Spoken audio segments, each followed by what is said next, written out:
Eu queria que, diferentemente do nosso hábito, que a gente orasse a oração do Pai Nosso agora. Vamos fazê-lo? Pai nosso que estás nos céus, santificado seja o teu nome. Venha o teu reino, seja feita a tua vontade, assim na terra como no céu. O pão nosso de cada dia nos dai hoje. Perdoa as nossas dívidas, assim como nós perdoamos os nossos devedores. E não nos deixes cair em tentação, mas livra-nos do mal. Amém. O reino, o poder e a glória para sempre. Amém. Eu tenho um paciente que, algum tempo atrás, ele estava me contando sobre os medos que ele tinha na infância. E ele disse que um dos medos que ele tinha era de um ser misterioso para ele achava que era um monstro, que sempre era citado na casa dele, eles faziam muitas rezas em casa e esse ser era sempre citado. Ele tinha muito medo desse ser que se chamava Malamém. E, na realidade, quando ele cresceu, ele percebeu que era o final da oração do Pai Nosso lá na casa dele. Livra-nos do Malamém. Esse era o ser assustador. Eu morei numa casa,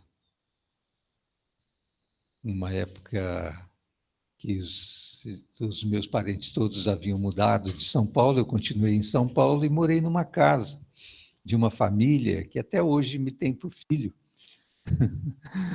Ela já está bem velhinha, o marido dela já faleceu, seu Laudino, dona Nadir, e ele trabalhava na companhia ferroviária, e ele tinha uma casa que era dentro onde passava a linha do trem. Casa das pessoas que trabalhavam no sistema rodoviário, ferroviário, e ficava dentro. E o trem passava no quintal. Então, foi muito difícil de eu acostumar com aquele barulho e dormir, né? Era assustador. E, às vezes, vinha uma pessoa de fora e não estava acostumada com aquilo, quando vinha, ouvia aquele barulho vindo sobre ele, levantava assustado diante daquela situação. Mas, com o tempo, a gente acostuma, passa a dormir sem nem ouvir aquele barulho. Eu estou falando isso por conta da oração do Pai Nosso. A gente se habitua tanto com ela, se familiariza tanto com ela, que às vezes ela se torna meio banal. A gente a repete sem realmente pensar no seu conteúdo. E Jesus mesmo critica isso quando ele fala, imediatamente antes dele instruir sobre a oração, sobre aqueles que usam de vãs repetições e pensam que pelo seu muito falar serão ouvidos. E Jesus os repreende, dizendo que não é assim. Ele não está falando de repetições, ele está falando de vãs repetições, porque repetir até ele mesmo repetia. Ali, antes da crucificação, ele orou 3 vezes usando as mesmas palavras. Então, a questão não é a repetição, é a vã repetição. A palavra vã significa vazia. Então, quando a oração se torna vazia, onde a gente repete como um papagaio, não faz sentido. Deus não precisa disso. A oração que ele nos ensina, ela tem um conteúdo, e esse conteúdo precisa ser vivenciado por nós. E na oração do Pai Nosso, nós temos 3 pedidos relacionados a Deus e 3 pedidos relacionados a nós. Nós oramos ao Pai, primeiramente, é muito importante lembrarmos disso, Pai, Abba, Paizinho, Papai, como a Neuza disse. É a esse Pai que nós pedimos. Pedimos o quê? Primeiramente, que o seu nome seja santificado, santificado através da nossa vida, do nosso dia a dia. Que o seu reino venha. Estávamos orando hoje aqui, né, pelo país, que o reino de Deus venha sobre nós. Porque o reino dele é o reino de justiça. de paz e de alegria. Muitas vezes pensamos no reino de Deus ou nas coisas de Deus como coisas tristes, difíceis. Deus nos parece, às vezes, uma pessoa sisuda. Dependendo das pessoas com quem nós estamos conversando sobre isso, são pessoas sérias, né? Às vezes não brincam. Mas Jesus, ele era um brincalhão, sabiam disso? Ele era uma pessoa alegre. É porque muitas vezes a gente se concentra na Bíblia naquelas horas difíceis de tentação, de provação, de angústia, de morte, que a gente deixa de pensar em Jesus como uma pessoa alegre, porque ele, nos diz a palavra, foi ungido com o óleo da alegria, diz em Hebreus e diz no Velho Testamento. Óleo da alegria. Então, a nossa vida precisa ser uma vida de alegria, mesmo passando por tribulações, por medos, por angústias, por enfermidades, por tudo isso. Então, esses 3 primeiros pedidos dizem respeito a Deus. Os 3 outros pedidos dizem respeito a nós, que é pão, perdão e salvação. É bom a gente decorar assim, fica mais fácil, né? Pão, perdão e salvação. Dá-nos o pão de cada dia, o que fala da nossa dependência, inclusive física, do Senhor. Sem isso não podemos viver. Perdão também é fundamental para a nossa existência em comunidade, com outras pessoas. Os nossos relacionamentos, perdoa as nossas dívidas como perdoamos aos nossos devedores. E o terceiro pedido é sobre esse que eu gostaria que a gente meditasse um pouco hoje. Não nos deixes cair em tentação, mas livra-nos do mal. Primeiramente, a interpretação desse versículo, porque as versões bíblicas variam na interpretação. Algumas versões dão a entender, não nos deixes cair quando tentado. E outras versões dizem, não nos permitas entrar em tentação, cair em tentação. Eu não vou entrar em considerações maiores sobre isso, mas eu acho que tanto uma quanto outra nos lembra sempre que diante da tentação nós precisamos não da nossa força, mas do nosso Deus, para buscá-lo quando tentados. E todos nós aqui somos tentados diariamente. Mas existem alguns momentos, algumas horas, alguns dias ou situações, épocas da nossa vida, onde as tentações vêm com muita força sobre nós. E a Bíblia diz que quem nos tenta é o tentador, mas também nos diz que nós somos tentados pelas nossas próprias cobiças. E o que é cobiça? Ou também concupiscência, uma outra palavra. É o desejo forte, um desejo muito forte de fazer aquilo que não é a vontade de Deus, mas que é a nossa vontade. Essa vontade que brota de dentro de nós de querer fazer determinadas coisas que não condizem com aquilo que Deus nos ensina. Este é o 6º pedido. E eu gostaria de hoje destacar em relação à tentação, seja vinda do diabo, seja vinda de nós mesmos, porque as duas se encontram. Em nós há o apetite para o pecado.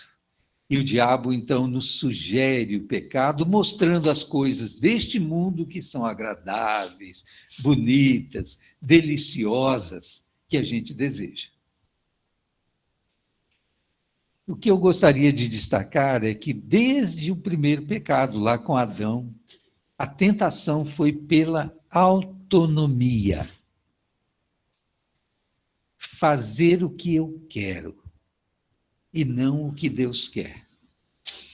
E gostaria de sugerir, nós vamos entrar nisso mais pormenorizadamente depois, que nós devemos lutar não pela autonomia, mas pela dependência. É dependência ou morte. Não é independência ou morte, é dependência ou morte que a Bíblia nos sugere. O que isso quer dizer? Se eu não dependo de fato de Deus, eu estou caminhando para a morte. E foi isso que aconteceu com Adão. O que aconteceu ali? O inimigo, que já estava ali no jardim, porque a Bíblia diz que Deus colocou o homem no jardim para o lavrar e cuidar, né? Então, esse ser estranho se introduz ali, nesse jardim. E pensemos em nós mesmos. Este ser estranho, maléfico, assassino, diz a Bíblia que ele é assassino, que ele quer nos levar à morte. Não somente a morte final um dia lá, mas a morte de todo dia. E é isso que ele deseja. E ele trabalha para isso. E ele nos seduz a isso. Só que ninguém vai seduzir alguém para uma coisa ruim. A sedução se aparece como algo bonito. E Eva, quando olhou e ouviu a sedução e olhou para aquela árvore que ela já tinha visto tantas vezes, ela viu diferente diante dessa sedução. Ela viu que a árvore era boa para comer, agradável aos olhos e desejável para dar entendimento. A mesma coisa que o apóstolo João nos diz lá na primeira carta, quando ele diz assim: e o que há no mundo? Concupiscência da carne, concupiscência dos olhos e soberba da vida. Mesma coisa que o diabo sugere à mulher, diante daquele fruto. E é o mesmo que ele nos sugere constantemente. Concupiscência da carne, ou seja, os nossos apetites carnais para o mal, o nosso desejo para o mal. A gente, às vezes, não se dá conta que é para o mal, porque somos seduzidos achando que aquilo vai ser uma coisa boa. Vou dar um exemplo: o dinheiro. O dinheiro é mau? O dinheiro é bom? Ou o dinheiro é indiferente? Né? Talvez o dinheiro seja neutro, mas a Bíblia fala de um amor ao dinheiro, que é a raiz de todos os males. O que eu faço com o dinheiro e o meu amor ao dinheiro demonstram se aquele fator, vamos dizer, neutro, vai ser usado para o bem ou para o mal. Então, nós temos que tomar muito cuidado com o dinheiro, porque o dinheiro nos leva a fazer determinadas coisas ou a amar determinadas coisas que não são para serem amadas ou feitas. Essa semana eu tive uma notícia que a minha filha me deu, que ela está mudando de emprego. E ela recebeu um convite para trabalhar numa outra empresa. Ela trabalha 11 anos na IBM, lá nos Estados Unidos, e ela recebeu um convite para trabalhar numa outra empresa que ofereceu para ela o dobro do que ela ganha. Eu fiquei feliz de início, depois fiquei muito preocupado. Pensando assim, a minha filhinha não vai ter maturidade para lidar com isso. Minha filhinha, que vai fazer 40 anos, agora em janeiro. Então, veja bem, por que eu fiquei preocupado? Porque a Bíblia nos alerta muito desse perigo. O dinheiro é a raiz, o amor ao dinheiro é a raiz de todos os males. Então, veja bem, Deus não nos proíbe termos dinheiro, mas Deus nos exorta muito sobre como usar o dinheiro. Que ele não nos domine, que nós sejamos senhores daquilo que está em nosso bolso e não sermos dominados por aquilo que está em nosso bolso, ou no banco, ou nas ações, ou no cartão de crédito. E veja bem, essa tentação é tão grande porque ela se alia também à concupiscência dos nossos olhos. Nós queremos possuir aquilo que vemos. E o que é vaidade? Não é exatamente isso. Querer possuir algo que a gente vê, que a gente gostaria de ter. a roupa, a barriga, né? Comer aquilo que nos atrai, né? Tal como Eva foi atraída dessa forma, concupiscência dos olhos, concupiscência da carne. Mas aquele fruto, depois que a gente come, a gente vê que ele está podre por dentro. Mas só depois. Antes ele se apresenta como algo maravilhoso. Então, Deus nos alerta a isso. Precisamos tomar cuidado com o dinheiro. São 3 os elementos básicos. Dizem dinheiro, sexo e poder. Né? Dinheiro nos atrai, sexo indevido nos atrai, e o poder nos atrai. E foram as mesmas tentações que o diabo levou a Jesus. Né? No templo, no monte e no deserto. Mas quem levou Jesus para lá, para ser tentado pelo diabo? Foi quem? Foi Deus. Deus levou Jesus para ser tentado no deserto. Após o batismo, o seu batismo, onde o próprio Deus diz: este é o meu filho amado, em quem eu tenho prazer, imediatamente após o batismo, Jesus foi levado pelo Espírito ao deserto para ser tentado pelo diabo. E aí nós temos uma coisa assim muito estranha, porque quando eu oro, não me deixes cair em tentação, né? Ou não me deixes entrar em tentação, não me induzas à tentação, e Deus leva o filho ao deserto para ser tentado pelo diabo, é um paradoxo, não é? Como entender isso? Bem, eu acho que não dá para entender muito, não, mas a gente pode pensar em algumas possibilidades, né? Dentro desse tema que eu trouxe, que é autonomia ou independência? Ou autonomia ou dependência? Né? Então, quem nos tenta? Deus não é, mas Deus permite. Deus não nos tenta, mas permite que o diabo nos tente e que nós sejamos tentados através das nossas próprias cobiças. Nós podemos ver isso aqui na Epístola de Paulo, aliás, na Epístola de Tiago, no capítulo 1, diz o seguinte: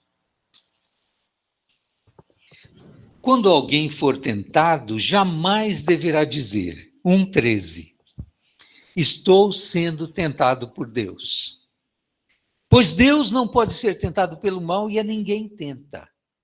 Cada um, porém, é tentado pelo próprio mau desejo, sendo por este arrastado e seduzido. Então, esse desejo, tendo concebido, dá à luz o pecado.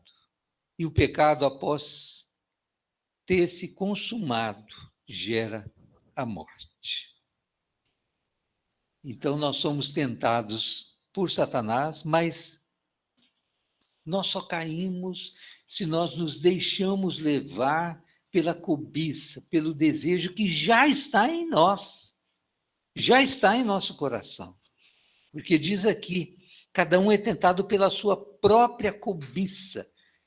Cobiça ou concupiscência é desejo, pelo seu próprio desejo. Sendo por este arrastado e seduzido. Imagina a força desses desejos que estão dentro de nós, capazes de nos arrastar e nos seduzir.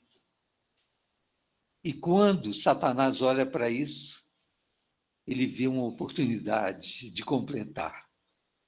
Então, olha aí, essa versão. Então, a cobiça tendo engravidado a luz ao pecado.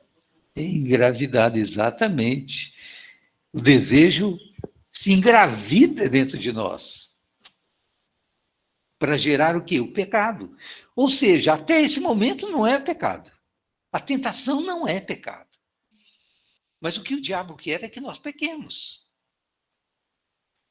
Então, o pecado vem de dentro de nós, o diabo usa essa nossa inclinação para o mal, que a Bíblia chama de carne, e nos apresenta um mundo maravilhoso, nos oferece tudo, como ele ofereceu para Jesus.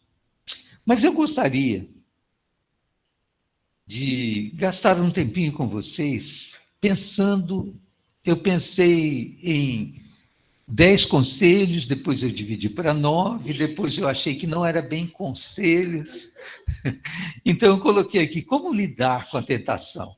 Então vamos ver se eu consigo em pouco tempo fazer isso. Primeiramente, a Bíblia nos recomenda vigiar e orar, para não entrarmos em tentação.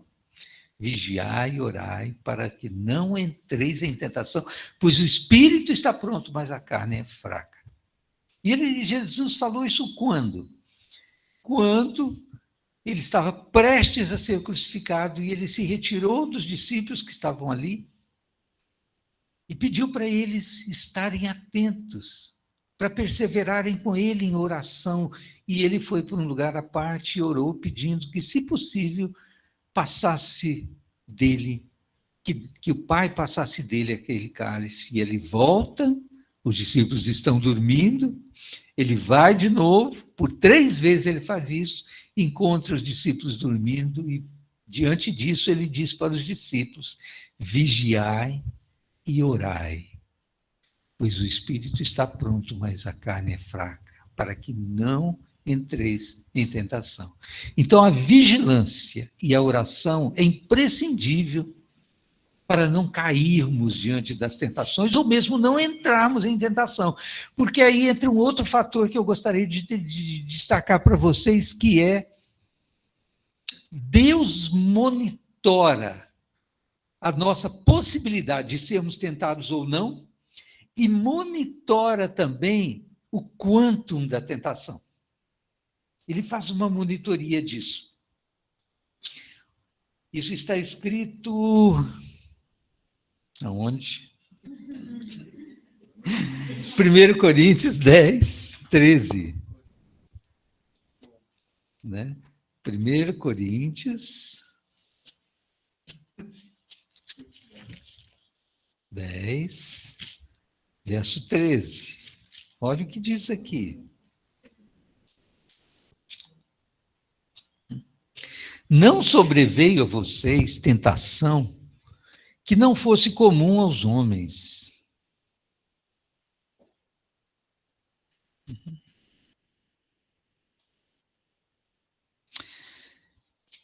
Deus é fiel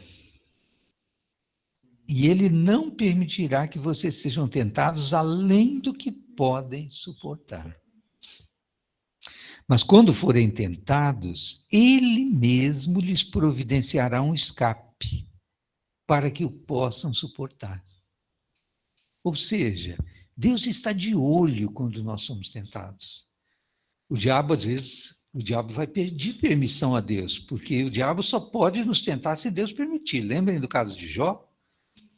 Ele vai lá pedir permissão a Deus. Então, nós nunca seremos tentados sem o consentimento de Deus. Mas ele diz para nós pedirmos para não entrar em tentação. Ou seja, da nossa parte, o que é necessário fazer? Pedir: Senhor, não permita que eu entre, porque eu não creio que eu possa resistir. Eu sou frágil, eu sou fraco. Por favor, Senhor, evita isso na minha vida. Ele diz para eu orar assim. Mas ele não diz que ele vai responder dessa forma, como eu estou orando. Ele pode responder. Se ele acha que eu não estou preparado para aquela tentação, ele não vai permitir. Diante da minha oração, diante do meu alerta, diante da minha vigilância. Eu estou olhando e estou sabendo que o pecado está chegando.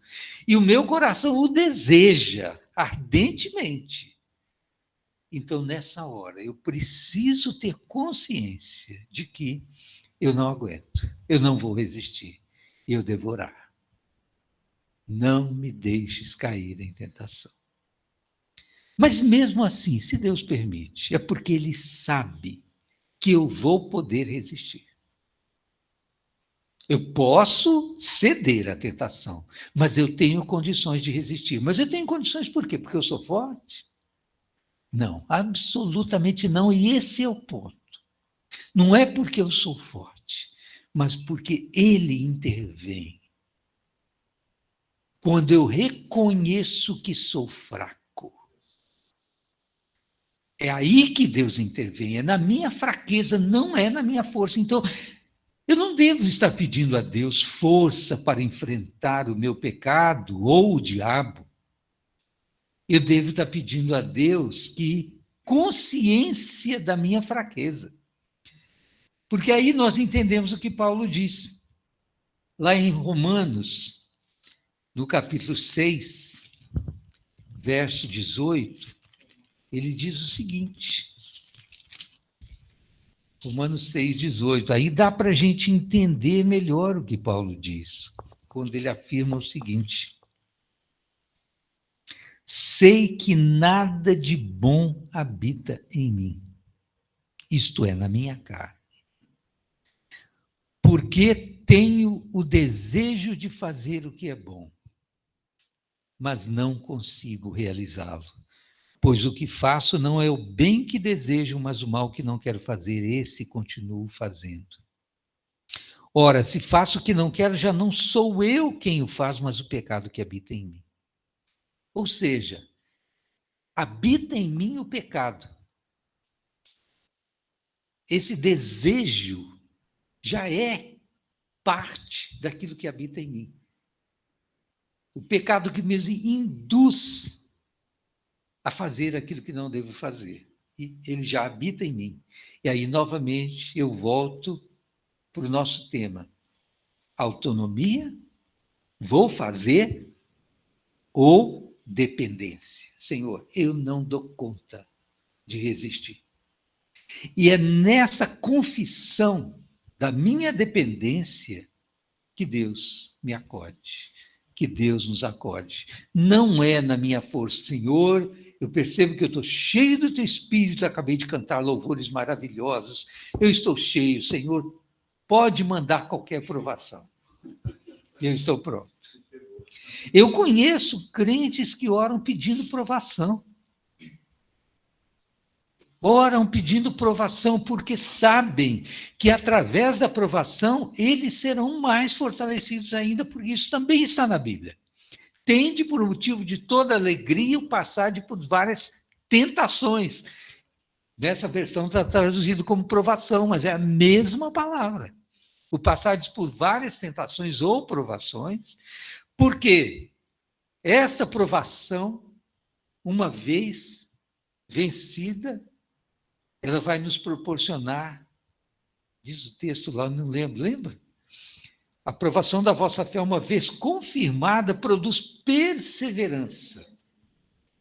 E a perseverança, paciência, a paciência, a esperança. Então, a tentação, monitorada por Deus, ela vai nos trazer paciência e esperança. É Tiago, né? Eu acho que é Tiago, capítulo 1.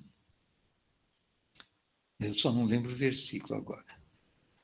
É bem aí no início, versículo 2 em diante, por aí.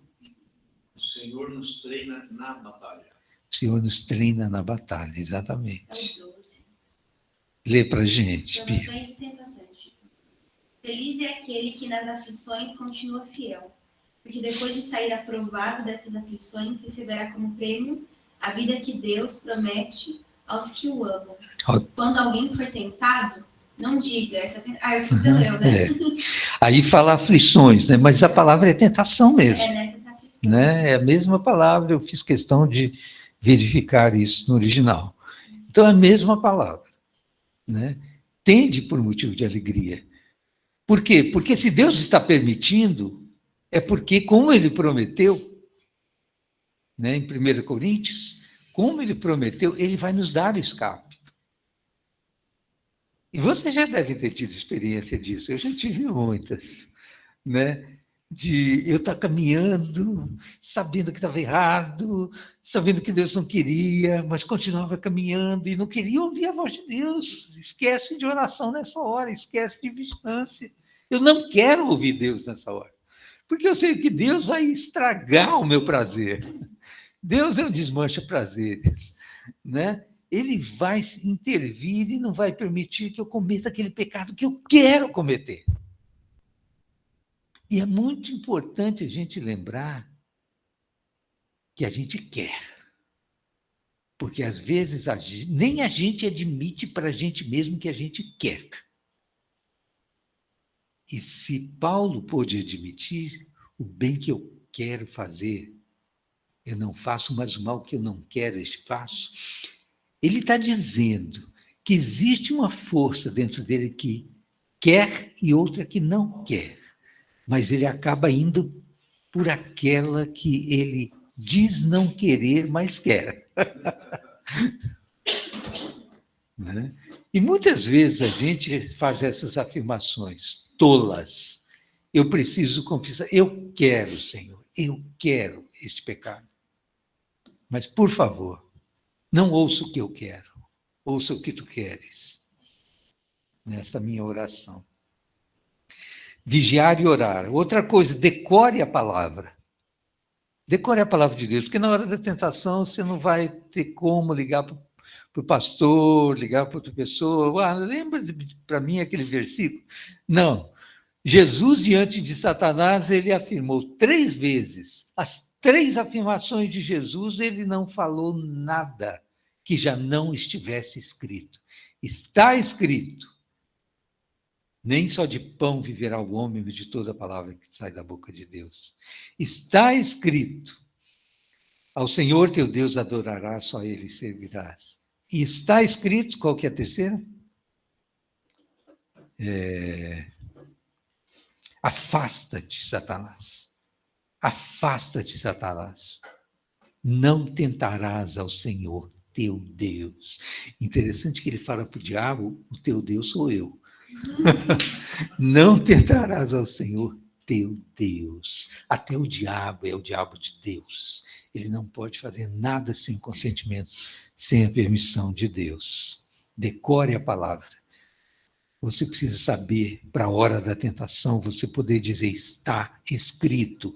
Não fique tentando discutir com o diabo. Não fique tentando argumentar com o diabo, ou consigo mesmo. Vá à palavra, está escrito. Outra coisa, creia ser amado por Deus. Creia que Deus gosta de você, que Deus te ama. Como ele disse para Jesus antes da tentação, este é o meu filho amado. E nós também somos filhos amados de Deus, por quê? Porque fomos adotados na família de Deus. O unigênito tornou-se o primogênito dentre muitos irmãos. Nós fazemos parte dessa família, somos amados de Deus por tabela. Como o filho é amado e eu estou no filho, o filho está em mim, então eu também sou amado por Deus. Nunca duvide disso.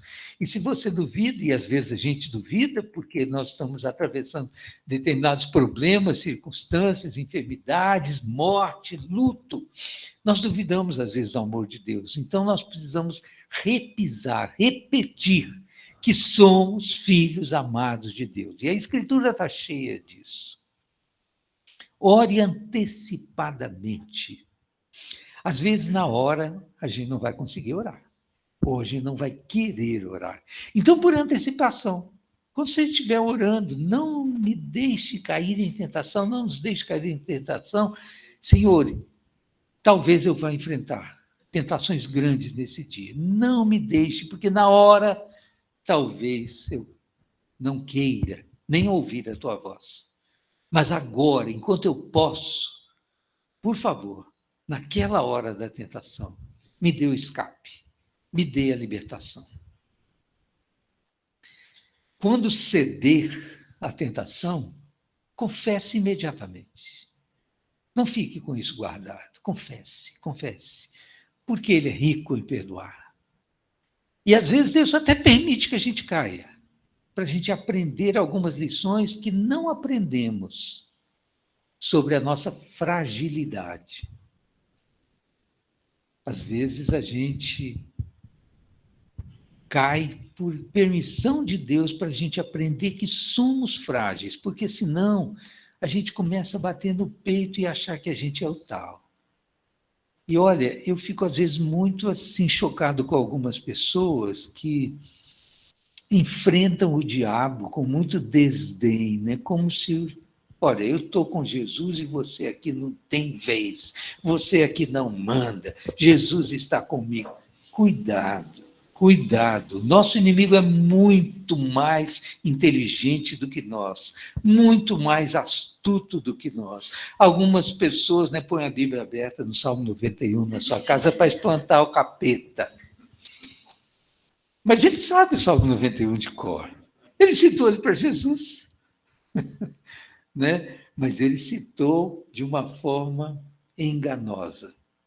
Ele usa a palavra de Deus contra nós, mas ele nos engana com a própria palavra. Portanto, se a gente não estiver esperto para olhar o que realmente o texto diz no seu contexto, a gente é enganado, porque o diabo usa a palavra de Deus. Por isso, quando você está com a sua Bíblia, procure decorar alguns textos que dizem respeito às tentações mais comuns na sua vida. E esse é um outro ponto. Olhe para a sua fragilidade. Perceba onde você é vulnerável. Qual é o seu calcanhar de Aquiles. Há determinadas tentações que eu acho que o diabo poderia usar comigo quanto ele quisesse, que eu não ia cair, porque não me diz respeito. E ele não vai me tentar com essas coisas. Ele não vai me tentar usar drogas, por exemplo. Gente, para mim não tem nenhuma atração. Mas ele vai me tentar naquelas coisas que o meu coração é atraído. Então, eu queria também sugerir que você estudasse, como nós repetimos dominicalmente aqui a oração do Pai Nosso, estude cada termo dessa oração, vá fundo, compreenda, para que ela não seja uma oração só de repetição.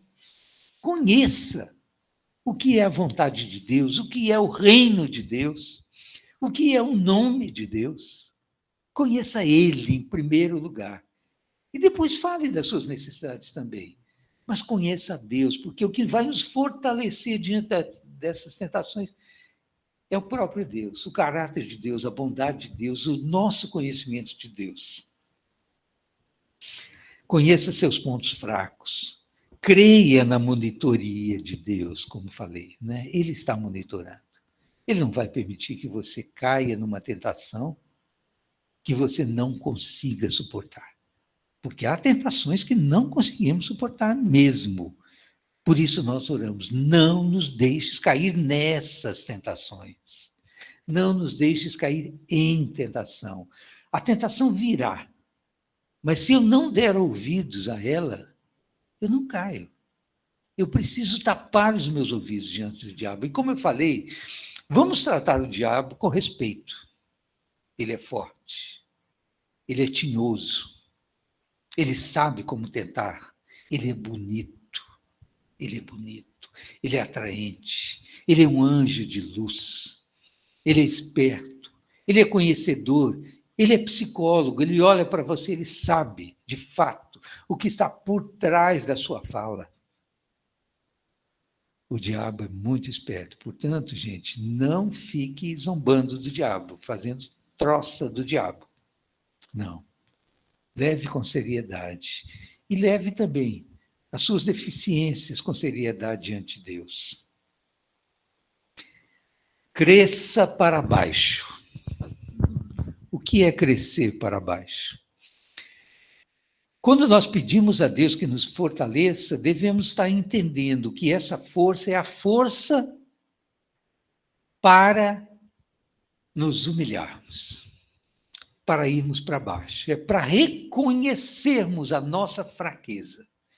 Então eu peço a Deus que me dê, não força, mas consciência da minha fragilidade e da força dele. O meu pedido é este, que Deus me fortaleça com a força dele, a fim de que eu reconheça a minha fraqueza. Porque se eu pedir somente que Deus me fortaleça, eu posso estar pedindo errado. Eu posso estar pedindo que Ele fortaleça o eu, o meu ego, aquilo em que não habita o bem, né? Porque a Bíblia diz que bem algum existe em nossa carne. Paulo diz ali no versículo que nós lemos: em mim não habita bem algum, porque eu querer fazer o bem, eu penso nisso, mas ele não está em mim. Então, quando oramos, devemos pedir a Deus que nos dê consciência da nossa fragilidade. E aí eu lembro de Jesus, né, quando acolhe as criancinhas e diz: olha, o reino de Deus é quem com elas se parece. Está falando de quê? Da simplicidade da criança. A criança, quando está em perigo, o que ela faz? Ela tenta lutar contra o perigo, ela corre para o papai e para a mamãe. Papai, mamãe, estou com medo. Não é assim? E Deus quer nos ensinar a sermos crianças e continuarmos sendo crianças. Nós criamos os nossos filhos para eles serem adultos. Deus nos cria para sermos cada vez mais crianças, cada vez mais dependentes dele. Em 2 Coríntios, no capítulo 12, Paulo fala sobre o espinho na carne. Um mensageiro de Satanás que veio e atacou na sua carne, ele pediu a Deus 3 vezes que o libertasse daquilo, e Deus falou: não. Esse espinho na sua carne eu permiti, para que você não se exalte nas suas grandezas. Porque ele tinha tido uma visão, uma coisa maravilhosa, onde ele subiu ao 3º céu, ele diz: conheço um homem, se no corpo, se fora do corpo, não sei, mas que foi ao 3º céu e viu coisas inefáveis, coisas que não dão para serem traduzidas em linguagem humana. Mas por causa dessas visões, eu recebi um espinho na minha carne, um mensageiro de Satanás. Veja, Deus usando o diabo para colocar um espinho na carne de Paulo, para que ele não se exaltasse, porque era preferível aquela dor do espinho do que a autoexaltação. Deus nos permite, às vezes, determinados sofrimentos para nos livrar de sofrimentos muito maiores. Muito maiores. Então, cresça para baixo. O crescimento não é para a gente ter mais poder. O crescimento é para a gente reconhecer que não tem o poder. E para dependermos do poder de Deus. Concluindo, vou ler um poema que fala sobre isso.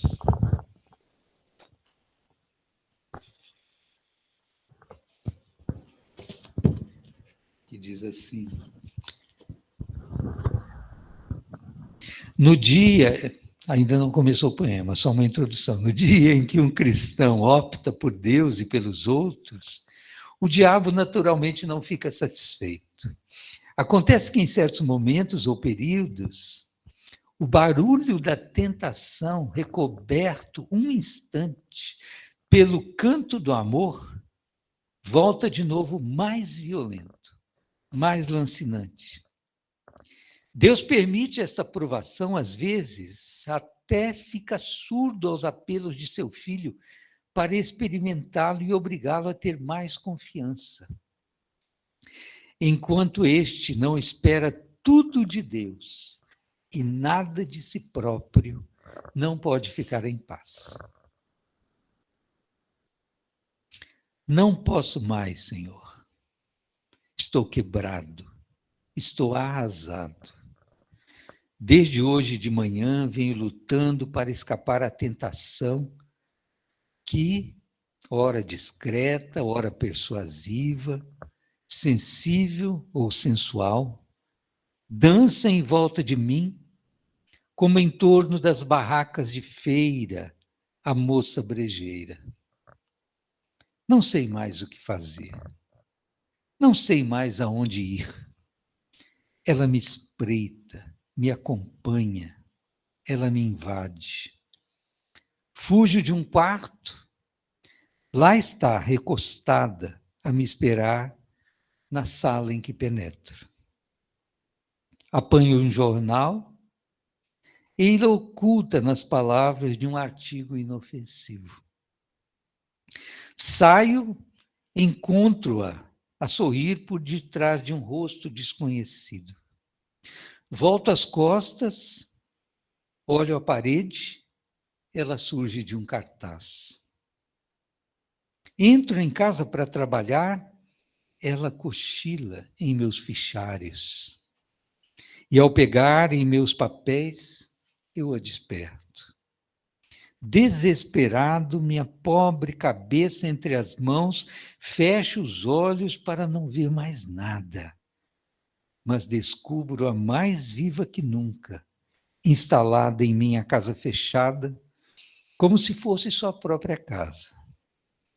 Pois ela arrombou a minha porta, instalou-se em meu corpo, nas minhas veias, até as pontas dos meus dedos.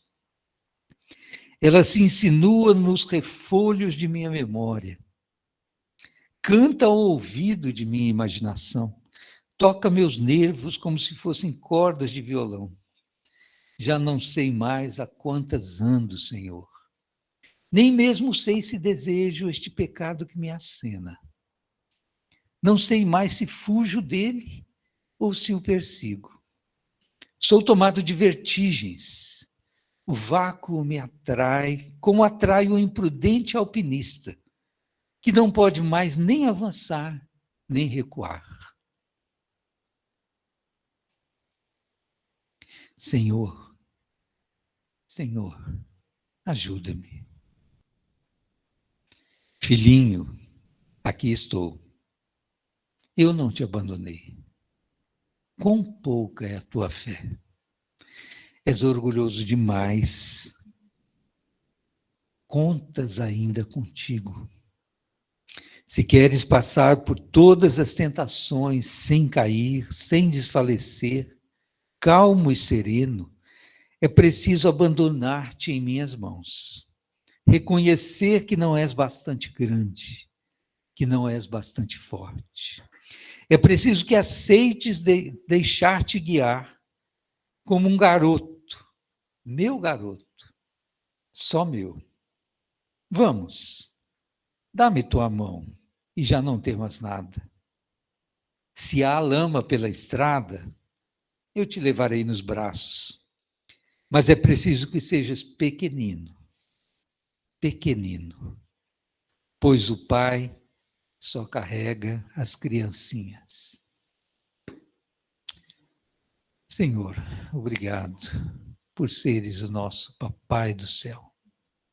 Ajuda-nos, Senhor, a nos reconhecermos sempre pequeninos, pequeninos, diante da tua grandeza, diante do teu amor, diante da tua graça. Em nome de Jesus, nosso Senhor. Amém.